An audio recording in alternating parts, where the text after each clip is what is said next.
Hey everybody, I hope you're having a great day. I'm here to talk about the Michael's Recollection Planners. This was the one that was launched last year, November, December time, and then this is the one that just came out today. Um, there's a lot of good things that they have changed, except for one thing I'm not really excited about. Um, there is the big obvious difference between the two is the size.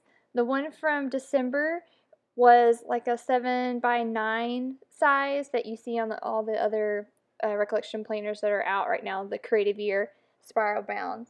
Some of the differences that they've improved upon, I can see why they went with the larger format.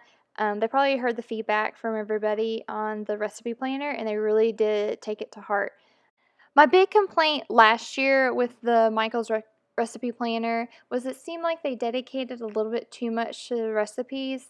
Um, I was thinking of the recipe planner more as meal planning, and last year the meal planning section really only had like 12 weeks worth of planning pages. I didn't even utilize it because it didn't come out to be what I thought it was going to be. Um, One thing I really didn't care for that they did pick up again this year was that every section had a different format, and I found it kind of irritating, to be honest. I did utilize it in some of my family's most token recipes. I will probably transcribe these again now I know the kind of the format and the feel of this planner, and with the larger space of the big one, I have a lot more room to put the detailed directions in. The inside of the new recollection planner looks just like the one from December. They really didn't change much from last year to this year in accordance to the design of the inside. So let's walk through this year's. Like I said, the biggest difference between December and this launch is the size. I wasn't going to get another recipe planner until I opened it up and took a look inside. And one of the biggest changes they did was the meal planning section.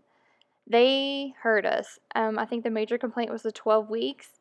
I went through and counted all the pages. There's exactly 52 pages of weekly meal planning, a whole year's worth.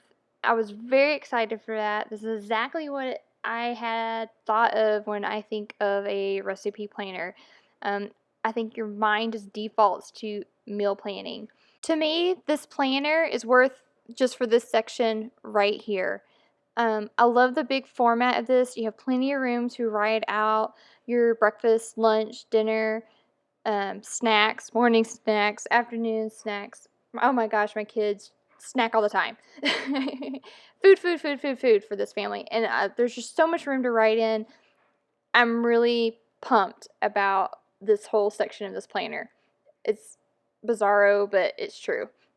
They brought back the guts of the last edition of this planner. Obviously, they just kind of increased it to a larger scale to accommodate for the size. I'm just going to do a quick flip through so you can see kind of the format of all the things. The first page comes with your token conversion charts that you see in most recipe books.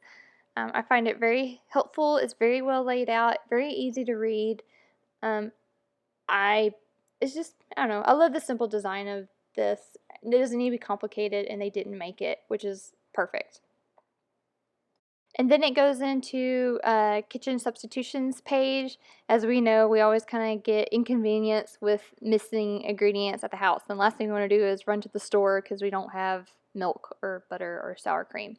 There's a dotted grid note page, and then there's a favorite recipes highlight page. We turn into a year overview. I guess you can highlight your heavy hitting months. You have to cook special things like birthday cakes and Christmas holiday goodies. Then it flips into a table of contents. I really like this because you kind of don't ever really remember where you write some things. I'm horrible when it comes to categorizing food. everything can be a main dish to me. This will be good for just kind of referencing back of where I actually decided to write that down at. So I really enjoyed that. I am really glad they didn't deviate from the design elements, especially on the dashboard of the recipe planner. Um, I think they hit the nail on the head with these designs. They're not overly cutesy, they're not whimsy, they're not sophisticated. It's just a very good happy medium. I think it's a good universal look that anyone would appreciate and not be annoyed with, and kind of just smile at when you're flipping through and admiring all your family recipes. Every recipe spread page comes with a note sections, served section, main ingredients, seasonal variations, difficulty, prep time, cooking time, temperature, and serve with. One thing I really don't agree with is each section has a different layout. I kind of find it annoying. Every time you go to a section, you have to look in a different spot for the different information, and it just kind of irritates me. Some sections have lines, pages have dots. Um, it's confusing. I really wish they would have stayed consistent in the format all the way through. I don't mind the color shifts or even like the little emblem shifting, but the location of the categories, I guess, the notes and serves, they kind of hit in a different spot on each one, and it's just, I don't know. That's one thing that should be in the same spot in every section, because you kind of get used to looking in a certain area, and it's a catalog. You wanted to follow and know where to look for certain things. I don't know. It was a pet peeve of mine. That's just one of the things I really didn't care for this. It's not a deal breaker, but maybe next time. Who knows?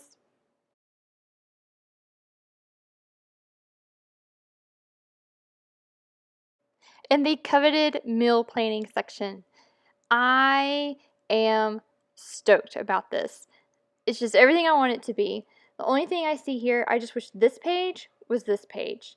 For me, I think I would cross reference the spread. I would lay out what I want to eat for the week, and then right on this page, write out my list. To me, I want to see it in one spread and not have to flip back and forth with pages.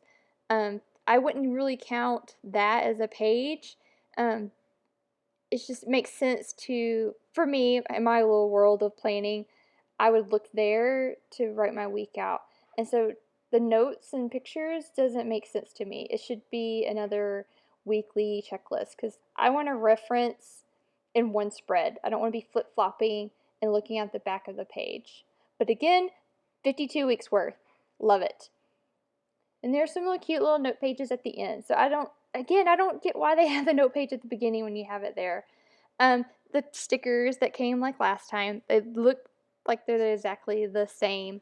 Some fun little symbols and notes and emblems of cook times and highlights of hot level and make sure you measure. I really like these. They're quaint. They're cute. And then the envelope, pocketed envelope. I love the double over. It's very thick. This is a zipper pouch in the back, and that's it. I mean, call it closed. You can see my camera reflected there. But I'm excited for it. And the big thing out of all of it, I just really don't like the front cover design. Um, it's weird. I don't know. I would have rather had December's design back. I like the chalkboard look. I don't know. I'm just not a fan. I love the one they had before, and I don't know why they changed it. But that's just me. I don't know. I mean, Lord knows how often you're gonna look at the front of it. Overall, I think this is just great. They're moving in the right direction. They're taking the right steps. Obviously, it's a lot bigger. It's a lot taller. You can see they had to add to the thickness with the 52 weeks. It's so worth it. I'm just so excited. Just want to thank you for watching. I hope this answers all your questions about the Creative Year recipe planner that was released in Michael's today. Please subscribe. I hope to share more and keep watching.